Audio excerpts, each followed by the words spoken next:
New information out of Virginia Beach after an officer-involved shooting. Suspect who was hurt in that case, Shantrina Fountain, is out of the hospital. Police are now saying she wasn't shot, but she was hurt. Fountain was supposed to be in court for the first time today, but that hearing did not take place.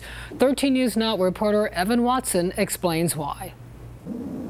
Well, at 2 p.m. we were supposed to see Shantrina Fountain at her arraignment hearing here at the courthouse, but that didn't end up happening. Kathy Hyatt with the Virginia Beach Sheriff's Office says that she refused to cooperate and couldn't be safely taken to the area where the video arraignment normally takes place.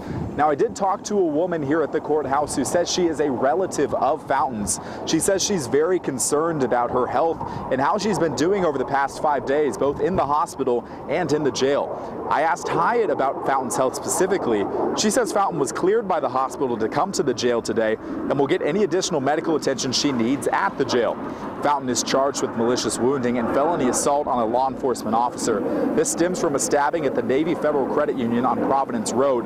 Police say Fountain walked in Friday afternoon and stabbed a clerk and then walked out. When it comes to the investigation, the investigators have still not said what led to this incident, and for Fountain's future arraignment, that has now been rescheduled for tomorrow. In Virginia Beach, Evan Watson for 13 News Now.